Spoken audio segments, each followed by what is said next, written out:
Hello everyone, Farooq study centre YouTube চ্যানেলে আপনাদের সবাইকে স্বাগত। আশা করছি আপনারা ভালো আছেন। এইমাত্র মাধ্যমিকের ইতিহাস বিষয়ের পরীক্ষা সমাপ্ত হলো। তার প্রশ্নপত্র আপনারা দেখতে পাচ্ছেন, একদম অথেন্টিক উত্তর আপনাদের সমাধান করে দেওয়া হচ্ছে।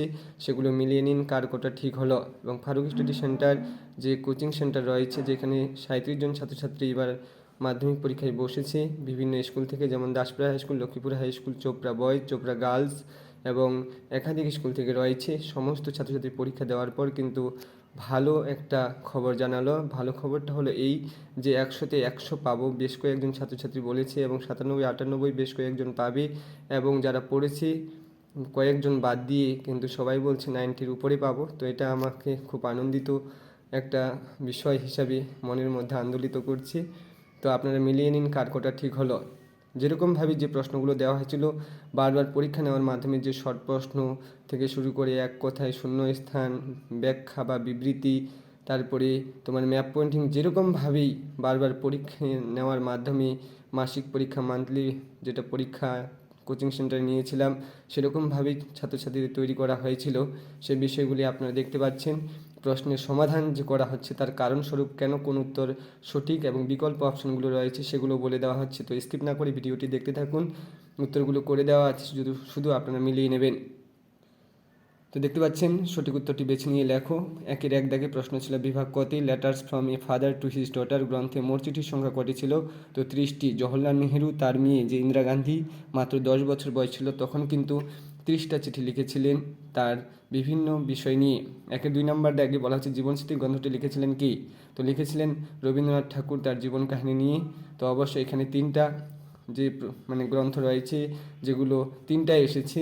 বহিরাগতদের একটা এসেছে জীবনের ঝরাপাতা, আর বাকি কিন্তু রেগুলার যারা পরীক্ষার্থী তারা জীবনস্মৃতি এবং 70 বছর বিপিনচন্দ্র পালের এবং রবীন্দ্রনাথ ঠাকুরের। দেখতে পাচ্ছেন এই প্রশ্নে 2 নম্বর দাগে জীবনস্মৃতি কার রচনা? তো এটা একটা গ্রন্থ, আত্মজীবনী, সেটা হচ্ছে রবীন্দ্রনাথ ঠাকুরের। তারপর 1-3 দাগে বলা হচ্ছে রামমোহন রায় ব্রাহ্মসভা প্রতিষ্ঠা করেন, সেক্ষেত্রে 1828 খ্রিস্টাব্দের সালটা চেয়েছে। তারপরে দেখতে পাচ্ছেন বামাবধিনী পত্রিকা যে সম্পাদক ছিলেন সেটা কিন্তু উমেশ চন্দ্র দত্ত। বারবার বলা হয়েছিল এই ধরনের পরীক্ষায় প্রশ্ন থাকবে। কলকাতা মেডিকেল কলেজ প্রতিষ্ঠিত হয় 1835 খ্রিস্টাব্দে। ভারতে প্রথম যে উপনিবেশিকরণ আইন প্রণীত হয় সেটা 1878। দুটো আইন প্রণীত হয়েছিল, তার মধ্যে যেটা প্রথম হয়েছিল 1878। তারপর গোয়া মুন্ডা অন্যতম নেতা ছিলেন, সেটা মুন্ডা বিদ্রোহের 1899 থেকে 1900 সাল পর্যন্ত। তারপর 19 শতকের সভাপতি যে সভা সমিতির যুগ বলেছিলেন সেটা ডক্টর অনিল শীল বলেছিলেন। 9 দাগে বন্দে মাতরম সঙ্গীতটি রচনা করেন 1875 সালে বঙ্কিমচন্দ্র চট্টোপাধ্যায়। 10 দাগে বলা হচ্ছে ভারত সভা প্রতিষ্ঠিত হয় কত সালে? 1876 সালে। পরের পেজে দেখুন বসু বিজ্ঞান যে মন্দির সেটা প্রতিষ্ঠা করেন কি? সেটা তো জগদীশ চন্দ্র বসু। তারপর 12 দাগে বলা হচ্ছে ভারতে হাফটন প্রিন্টিং পদ্ধতি প্রবর্তন করেন যেটা উপেন্দ্র কিশোর রায়চৌধুরী। নিখিল ভারত ট্রেড ইউনিয়ন কংগ্রেসের প্রথম সভাপতি ছিলেন লালা লাজপত রায়। 14 নম্বর দাগে বারদৌলি সত্যাগ্রহ আন্দোলন হয়েছিল গুজরাটে। দেশপ্রাণ নামে পরিচিত ছিল বীরেন্দ্রনাথ শাসমল। এটা নিয়ে অনেকজনের কনফিউজ ছিল, তো আশা করছি সবাই উত্তরটা ঠিক করেছে, 2-3 জন বাদ দিয়ে যারা এখানে পড়েছিল। এবং ফারুক স্টাডি সেন্টার ইউটিউব চ্যানেলে গত বছরগুলোতে যে সাজেশান দেওয়া হয়েছিল বা প্রোভাইড করা হয়েছিল ইউটিউব চ্যানেলে, সমস্ত কিন্তু 100% কমন এসেছে। সেগুলো অবশ্যই আপনারা কিন্তু জানিয়েছেন বিভিন্ন কমেন্টের মাধ্যমে। যদি বিশ্বাস না হয় অবশ্যই আপনারা ভিডিওগুলির কমেন্ট বক্সে গিয়ে সেগুলি চেক করে নেবেন। সেখান থেকে বুঝতে পারবেন যে ফারুক স্টাডি সেন্টার শুধু মুখে বলে না, তার প্রমাণস্বরূপ দেখিয়ে দেয়। তারপর বারদৌলি সত্যাগ্রহ কোথায় হয়েছিল? গুজরাটের যে রাজধানী গান্ধীনগর, সে জায়গায় কিন্তু কিছুটা দূরে গুজরাটের গান্ধীনগর থেকে বারদৌলি সত্যাগ্রহ যে আন্দোলন হয়েছিল সেটা কিন্তু আছে। দেশপ্রাণ নামে পরিচিত বীরেন্দ্রনাথ শাসমল যে দু কড়ি বালা দেবীযুক্ত, এটা কিন্তু 2 নম্বরের জন্য ছাত্রছাত্রীদের লেখানো হয়েছিল, সেখান থেকে এসেছে। তো এটা একটি বিপ্লবী আন্দোলন। কলকাতা যে বড়ুয়া শহীদ হন সেটা কিন্তু ভারত ছাড়ো আন্দোলন 1942 সালে হয়েছিল। সুন্দরভাবে উত্তরগুলো লিখে দেওয়া হয়েছে, চারপাশে গোল করে বাউন্ডারি করে দেওয়া হয়েছে। যেগুলো বাউন্ডারি করা আছে সেগুলোই সঠিক উত্তর। 2-1টা বাচ্চা ভুল করেছে, সেগুলো দাগানো আছে, সেগুলো নেবেন না। যেগুলো চারপাশে বাউন্ডারি করা আছে সেগুলো সঠিক উত্তর। পরের পেজে দেখতে থাকুন। 18 দাগে বলা হচ্ছে দলিতদের হরিজন একখা দিয়েছিলেন কে? তো গান্ধীজি ডু অর ডাই। আমি বিভিন্ন যে FB পেজ রয়েছে, ফারুক স্টাডি সেন্টার ফেসবুক পেজও রয়েছে, সেখান থেকে গান্ধীজি ডু অর ডাই মূর্তির মাধ্যমে বলেছিলাম যে এই ধরনের প্রশ্ন আসবে, সেটাও এসেছে। ভারতীয় সেনাবাহিনী গোয়া দখল করেছিলেন। গোয়ার রাজধানী পানাজি, ভারতের সবথেকে ক্ষুদ্রতম যে রাজ্য, সেটা কিন্তু 1961 খ্রিস্টাব্দে ভারতীয় সেনাবাহিনী দখল করেছিলেন গোয়া কি? গোয়া একটি রাজ্য। গোয়ার রাজধানী পানাজি, সেটাও মনে রাখবেন ভূগোলের ক্ষেত্রে আগামী কাজে লাগবে। আগামী দিন ভূগোল পরীক্ষা রয়েছে, আশা করছি সবাই ঠিকঠাকভাবে প্রিপারেশন নিয়ে পরীক্ষাটা দিয়ে দাও শুদ্ধভাবে, সুষ্ঠুভাবে পরীক্ষা, মাথা ঠান্ডা রেখে পরীক্ষা দিতে হবে। তারপরে দেখে নিন উপবিভাগ থেকে, এগুলো কিন্তু খুব বিষয়, যে কোনো 16টি প্রশ্ন উত্তর দাও, প্রতিটি উপবিভাগ থেকে অত্যন্ত একটি করে প্রশ্ন উত্তর দিতেই হবে। যেভাবে প্রশ্ন পরীক্ষা নেওয়া হয়েছিল, এই যে ফারুক স্টাডি সেন্টার বর্তমান যে কোচিং সেন্টার লালবাজারে পরীক্ষা চলছে 2027 সালে, আপকামিং যারা পরীক্ষা দেবে, তারা যারা কোচিং করে আমার কাছে, তারা কিন্তু কয়েকদিন আগে পরীক্ষা দিয়েছিল। যেমনভাবে প্রশ্নগুলো সাজিয়ে পরীক্ষা নিয়েছি সেরকমভাবে কিন্তু কমন এসেছে।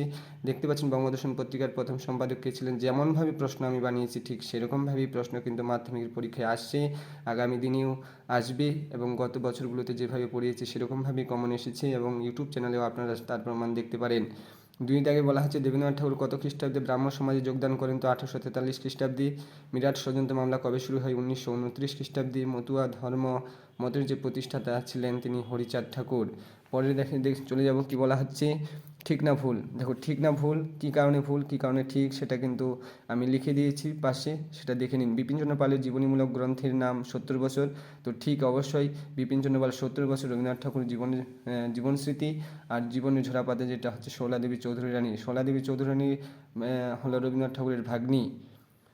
আসে তারপরে দুই লাখ সত্যি না মিথ্যা? তো এটা অবশ্যই মিথ্যা, অর্থাৎ ভুল। প্রথম ভারতীয় সভ্য ব্যবচ্ছেদকারী হলেন মধুসূদন দত্ত, দিয়েছে সেজন্য ভুল, কারণ মধুসূদন গুপ্ত দিলে এটা সঠিক হতো, অর্থাৎ ঠিক বলা যাবে না, এটা ভুল, দত্ত দেওয়ার কারণে এটা উত্তর ভুল হলো। 3 দাগে বলা হচ্ছে গগনেন্দ্রনাথ ঠাকুর ছিলেন একজন ব্যঙ্গ চিত্রশিল্পী, কখনোই নয়। চণ্ডী লাহিড়ী বা শৈল চক্রবর্তী যদি দিতেন এর মধ্যে তাহলে সঠিক হতো, তো এটাও ভুল 3 দাগের। 4 দাগ বলা হচ্ছে জাতীয় শিক্ষা পরিষদ প্রতিষ্ঠিত হয় 1906 খ্রিস্টাব্দে, তো সঠিক। তারপরে ক স্তম্ভের সাথে খ স্তম্ভে মেলাও, তো বলা হচ্ছে বল্লভভাই পাটেল, তিনি বল্লভভাই পাটেল ছিলেন বারদৌলি সত্যাগ্রহের নেতা। ডক্টর বি আর আম্বেদকর, দেখতে পাচ্ছেন ডক্টর বি আর আম্বেদকর কিন্তু দলিত আন্দোলনের সাথে যুক্ত ছিলেন। রশিদ আলী খান ছাত্র আন্দোলন, আর যেটা মেজর জেনারেল জয়ন্তনাথ চৌধুরী তা কিন্তু হায়দ্রাবাদ। মনে রাখবেন ভারতের যে দক্ষিণের রাজ্য সেটা কিন্তু অন্ধ্রপ্রদেশ, হায়দ্রাবাদ, অমরাবতী, দক্ষিণ ভারতের একটি জায়গা হায়দ্রাবাদ, সেখানে মেজর জেনারেল জয়ন্ত চৌধুরী ছিলেন।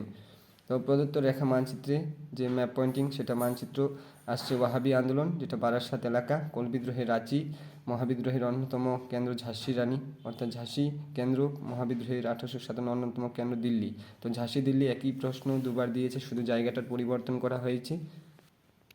তারপরের প্রশ্নগুলো কিন্তু কেবলমাত্র দৃষ্টিহীন পরীক্ষার্থীদের জন্য, যারা ম্যাপ পয়েন্টিং বা মানচিত্র করতে পারবে না তাদের জন্য এই প্রশ্নগুলো। তো যেরকমভাবে পরীক্ষা, তো এটা কী বলা হচ্ছে, শূন্য স্থান পূরণ করে শোলা দেবী চৌধুরী আত্মজীবনী গ্রন্থের নাম জীবনের ঝরাপাতা, 3টাই এসেছে। বারবার বলা হয়েছে ইতিহাসের ধারণা যে প্রথম চ্যাপ্টার, সেখান থেকেই পরপর 3টা গ্রন্থ 3টাই দিয়েছে। কলকাতা বিশ্ববিদ্যালয় প্রতিষ্ঠা 1857 খ্রিস্টাব্দে। সুইমুন্ডা যুক্ত ছিলেন কি? কোল বিদ্রোহের অন্যতম নেতা ছিলেন, সাঁওতাল বিদ্রোহের একজন নেতা, সিধু বা কানু, যে কোনো একটা লিখলেই হবে। বিবৃতিগুলো দেখতে পাচ্ছেন, একই বিবৃতি যে এই দেশে প্রাচ্যত শিক্ষা বিস্তারে যেটা আছে স্যার চার্লস উডের শিক্ষা সংক্রান্ত নির্দেশনামাটি খুবই গুরুত্বপূর্ণ। তার কারণস্বরূপ যে ব্যাখ্যাটি সঠিক সেটা হচ্ছে কোম্পানির বোর্ড অফ কন্ট্রোলের সভাপতি থাকার কারণেই এটাকে সঠিক বলা হচ্ছে। 2 দাগে বলা হচ্ছে ভারতের উপনিবেশিক ব্রিটিশ সরকার যে অরণ্য আইন প্রবর্তন করেছিলেন, সেক্ষেত্রে এই আইনের যে উদ্দেশ্য ছিল তা হলো সাম্রাজ্যবাদী স্বার্থ চরিতার্থ করা।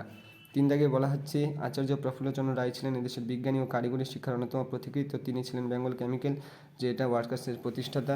তারপরে দাগে বলা হচ্ছে মোপলা বিদ্রোহ অনুষ্ঠিত হয় 1921 খ্রিস্টাব্দে, তো এটি ছিল একটি সশস্ত্র কৃষক বিদ্রোহ, সে কারণে সঠিক। এছাড়াও আপনারা দেখতে পাচ্ছেন 2-এর যে 16টা প্রশ্ন থাকে তার মধ্যে যে কোনো 11টা করতে হয়, 11 দুগুণে 22, প্রত্যেকটার মান 2 করে। কী কী প্রশ্ন এসেছিল দেখে নিন। যদি কারো কোনো কিছু প্রয়োজন হয় অবশ্যই কমেন্ট করে কমেন্ট বক্সে জানাবেন, সেগুলো উত্তর বলে দেওয়া হবে। ক্লাসটি ভালো লাগলে অবশ্যই লাইক ও শেয়ার করে আপনাদের উপস্থিতি জানাবেন, এবং আপনাদের মূল্যবান বক্তব্য বা কমেন্ট অবশ্যই রাখবেন। এরপর 7টি বা 8টি বাক্যে যে উত্তর দিতে হয় সেগুলো 6 নম্বরের প্রশ্ন, 4 নম্বরের প্রশ্ন, 6টা প্রশ্ন উত্তর করতে হয়। তো দেখতে পাচ্ছেন যেরকমভাবে বাচ্চাদের সাজেশন দেওয়া হয়েছিল সেরকমভাবেই কিন্তু 100% কমন এসেছে, এবং খুব ভালো পরীক্ষা দেয়, তাতে খুব ভালো লাগছে। ফারুক স্টাডি সেন্টার ইউটিউব চ্যানেলের ভিডিওতে আপনি যদি প্রথম হয়ে থাকেন তো অবশ্যই চ্যানেলটি সাবস্ক্রাইব করে পাশে থাকবেন। Thank you for watching, by.